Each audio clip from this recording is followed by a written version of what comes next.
Welcome to Successful Living with Bill Napick.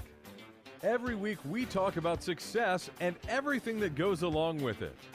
You'll learn the principles of success, how to achieve success, and learn to overcome challenges that may be getting in the way of success in your life.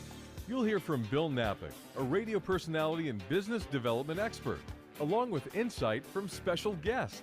If you're ready to find your path to success or take the success you're enjoying to the next level, stay tuned.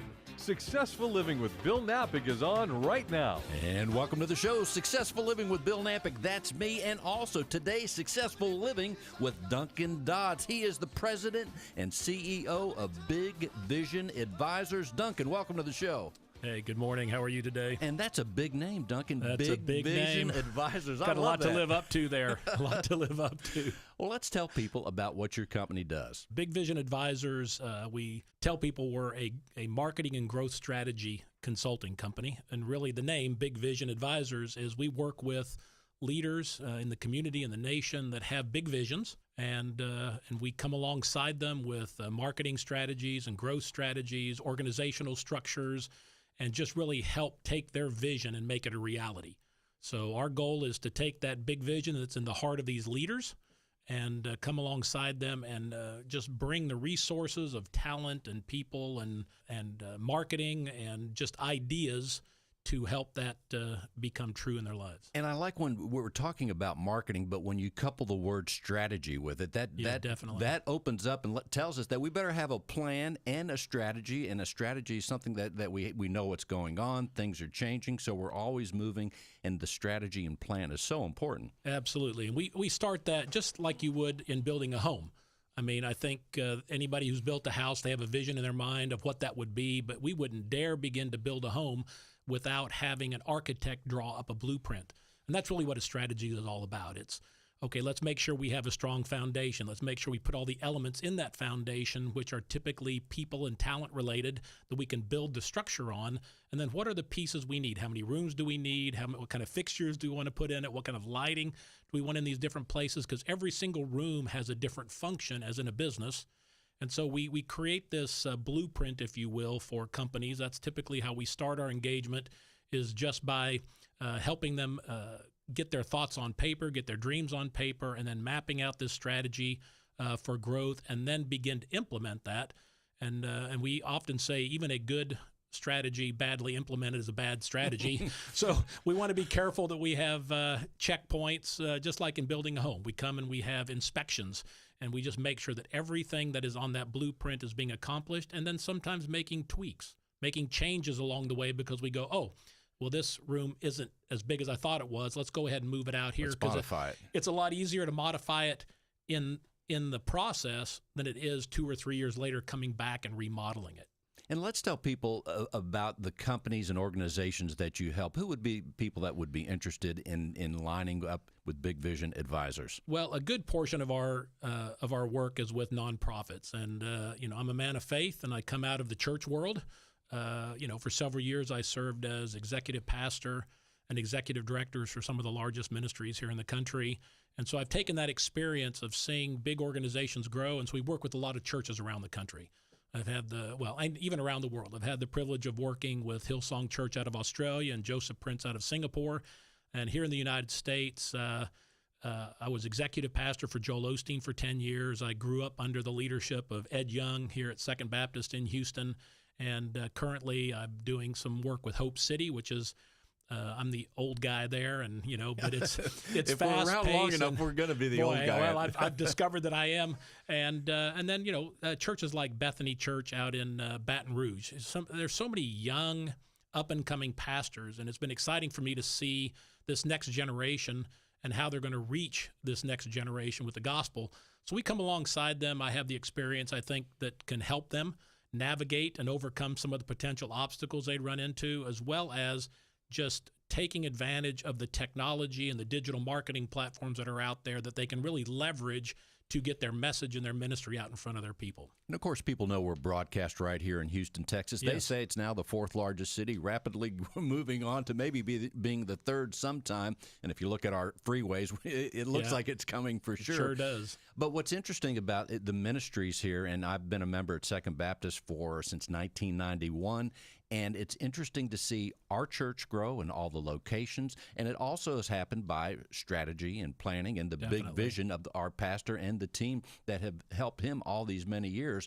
But being here in Houston to see these churches, I don't think there's other cities. There may be a few, but we have the opportunity to see how they do it and how they get the gospel out here in a tremendous way and in a big way to serve the masses that are coming here and that have lived here. Yeah, absolutely. And, I had the privilege of working for Dr. Young for 10 years. I moved to Houston in 1982 to run the television ministry for Second Baptist Church. And, Dr. Young taught me perseverance, dedication, commitment, and what is still is to this day, just a phenomenal leader with a passion for people. And so it's been a great privilege. And we stayed there even after I left my position at the church. My wife and I stayed there for another 10 years just as members while I ran my first agency. And so all of our friendships, the relationships we built here in this community really all they were birthed there at Second Baptist. And I learned so much about leadership from Dr. Young and about, really how to organize and manage and lead a team to successful conclusions. And it's really been a great blessing to me and a real help to me in my professional career. Well, and where did you move from? Well, I went to school in Southern California. I went to a small Bible college called Biola University. And I actually have a double major. It's in marketing and biblical theology. So I guess it was perfect that I went into church work and began to promote and market, if you will, the gospel. Interesting that for you, one of your inspirations to move to Houston was Second Baptist Church. One of my inspirations for not leaving Houston is Second Baptist Church because I love it so much. And quite frankly, I hate the weather, but it's the church that kind of keeps me in Houston. Well, it's really funny because I sat across from Dr. Young at a banquet, and I was just a kid. I was 23 years old, I believe, and I was living in Albuquerque, New Mexico at the time, strangely enough, where my parents were from. I'd moved there after graduating, and Dr. Young was asking me what I was doing. And I said, well, I'm running the TV ministry for our local church here. And he said, oh, well, we're looking for somebody to do that in Houston. Can you recommend somebody? And I said, well, Dr. Young, apart from me, I can't think of anybody. And that began the journey of me moving here, and my wife, and I have 3 daughters that live here in Houston and 2 son-in-laws. And yeah, I mean, it's a big city and growing, but it's a phenomenal place for us to have kind of sunk our roots in, and we plan on being here forever. Yes, and it's great to have, in any city, I'm sure people would agree, Christians would agree, to have a church, a great church, a Yes. church family as an anchor. That means so much to your life and all the things that we do in all the categories of our life. Well, and there are so many great churches in this city. We're very fortunate. And that's what I love about it. And what I'm seeing in this new generation, I think in the past, when I was younger, there was kind of a little bit of a spirit of competition between churches. And some of that I think can be healthy because it strives you to be better. And just like in business, we see what if you will, our competition is doing, and you're always wanting to try to improve. And I think that's one of the things I've always admired about Dr. Young. He just never He is quits, amazing. and he just is always looking for ways to be better and reach more people. So, yeah, I think that in this new generation, what I'm seeing with these pastors in their 30s and 40s is a real spirit of cooperation and teamwork. They vacation together. They are in prayer groups together.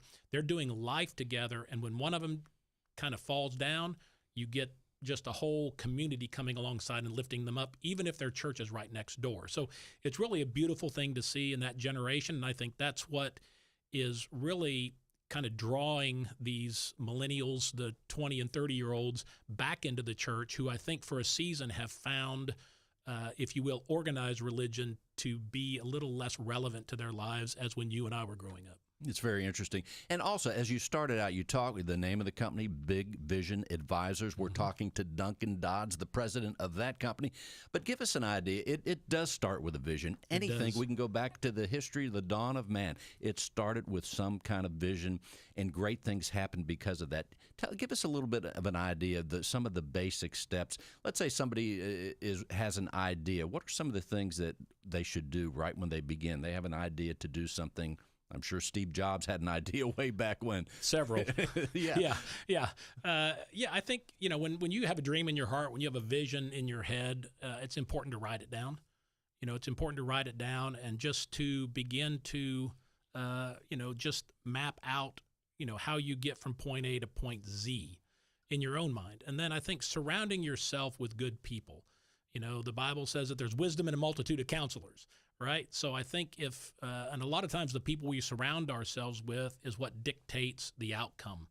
So, we always tell people, you want to provide, surround yourself with kind of yes men. Now that I don't mean it in the truest sense of the word, because sometimes you need people to tell you no, but I'm talking about those who are saying, we're going to get this done. We believe in this vision, encouragers, the can-do people that come to you not with problems, but come to you with solutions.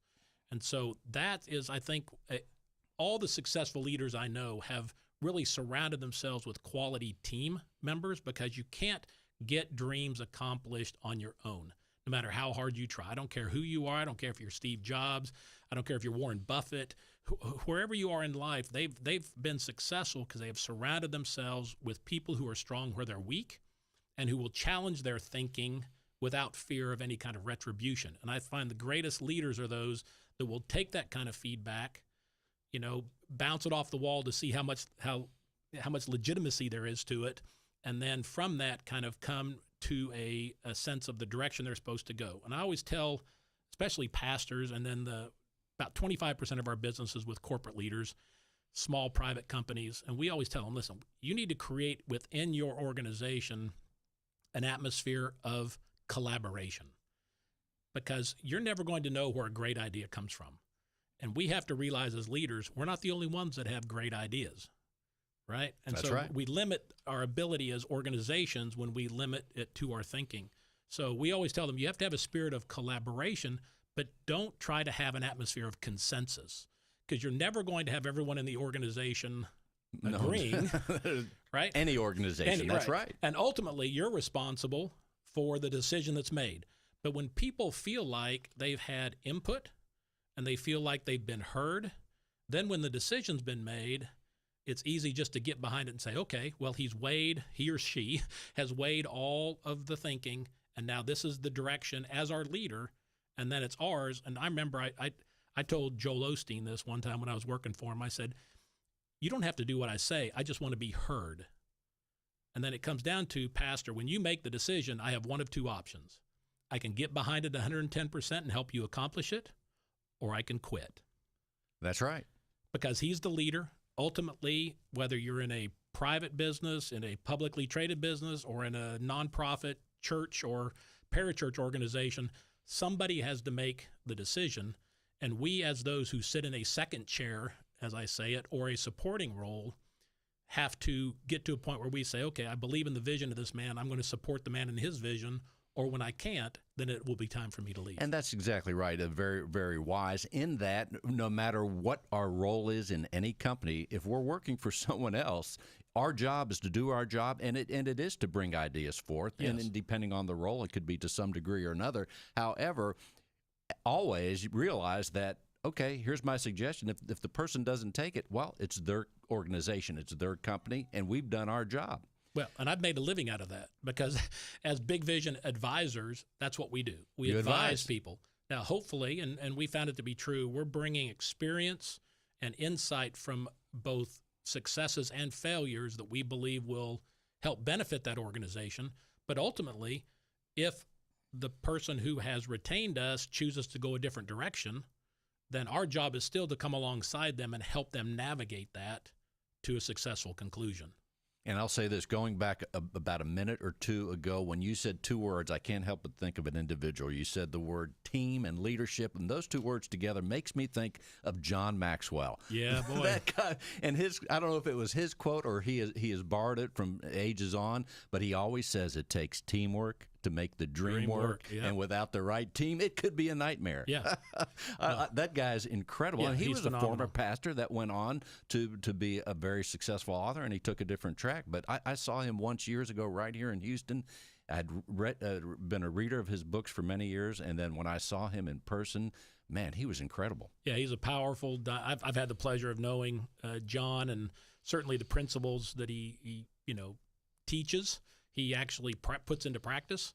And he's one of these charismatic leaders that I think has influenced not just our generation, but the next generation, and has just been a mentor to many of us, even though he may not, somewhat vicariously through his publishing and his speaking. But John's a great man. And during the speech that I saw him talk, he talked about exceeding expectations, and he just gave an example of when he went to dinner or going to dinner.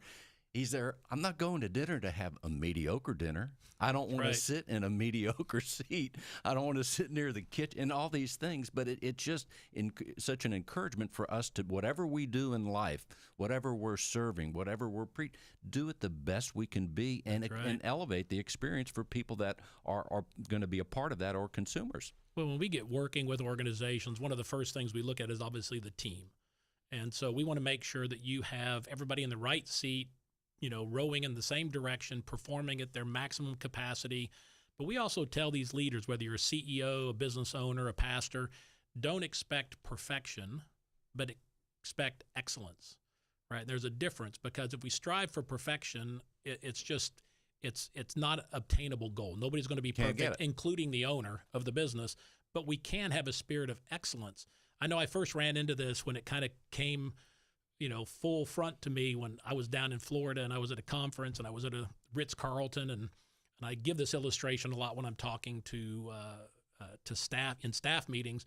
Is I'm sitting there and I'm trying to find the workout facility, and it's kind of a spread out thing in Florida, and I can't find it. And I see a gentleman who's got his jacket on, got his name tag on, and so I just went up and I said, "Hey, Stephen," I saw his name on his tag, and I said, "I'm looking for the workout room. Can you tell me where it is?" And he said, "I'll be happy to take you." And he walks me down and around, and we go on for, several steps. And I look on his name tag, and he's the manager. But he opens the door. And when he opens the door, I said, "Well, thank you, Stephen. I appreciate your help." And his words to me were, my pleasure. I Right? knew that was coming. That's exactly right. But that's their spirit. They have built this culture that he could have easily pointed 3 buildings down, turn right, left. take at the azalea bush, hang a left, and it's right there. But no, he went out of his way to make sure that I was tended to. And I took that and I said, man, that is such a spirit of excellence. What if we take that into the church, right? And again, whether you're at Second Baptist or First Baptist or Lakewood, these big churches, we have to understand that when people come into them, they're a little bit, it's daunting. They're massive places. They've parked a quarter-mile away. They've schlepped all their bags and their bottles and diapers into there. And so we began a program that basically we want to do this white glove treatment, that when you walk in and they say, "Well, where's the nursery?" "Well, let me take you." Because I'm sitting there saying, "What?" Go above and beyond. Above and beyond. And I think you can apply this principle if you're a retailer, if you're a church, if no matter what business you're in, when you make your customer, if you will, feel special, cared for, tended to, appreciated, and valued, their connection to you becomes so deep that they would not choose to shop, attend, or spend their money or their time anywhere else. And that's especially in the church world what we need to do, because so many people are beat down in life. They're living their lives in a cubicle. They're struggling month to month, but yet, they come to a church, and we don't want them to have that same experience. We want them to feel, in this particular case, the love and the value and the appreciation of the Lord on their lives, and they need to leave feeling like they're victorious or overcomers and that they have purpose. Indeed. In fact, going back to John Maxwell, one of the reasons he is so successful, he simplifies things. And I forget the book, but one of his earlier books, he has principles. Yeah. And we remember those principles. What you're referring to, part of it is the elevator principle. And that is we have the ability sometimes, not always, to lift people up. Yeah. Or bring them down. Like if we're in a sour mood and we interchange with somebody, they could be like, oh, man, now I'm bummed out after talking to Bill. Right. But we do have that ability to encourage people along the way, and life is tough enough. It's a worthy cause to do that, I think. But all of that begins, everything rises and falls on leadership, right? So if the head of the organization is a downer, the organization's probably going to have a little bit of a downer feel to it. If the leader of an organization is upbeat, positive, always speaking life and hope and joy, then regardless of the circumstances that may be going on in the company, you're going to feel the atmosphere be upbeat and positive.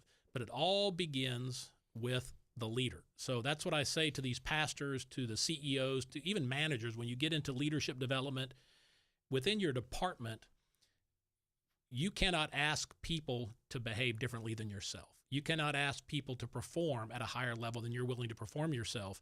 So you really have to change your mindset a little bit, that every obstacle is an opportunity, every challenge is a way for you to overcome it, right? And then when you pull your team together with a positive approach to even addressing sometimes very critical issues, which we run into in business all the time, people perform better when they're happy. Right. People, no question about it. And so, again, this is all about, not seeking an atmosphere of perfection, because I think that's where pressure comes in, but having an atmosphere and culture of excellence. And part of that starts with attitude. And we're talking with Duncan Dodds, the president of Big Vision Advisors. Duncan, let's tell people the website. And also, with the last few minutes, what else would you like people to know about what you're doing? Yeah, it's just bigvisionadvisors.com. And, again, we're not just about growing organizations. We're about growing people that grow organizations.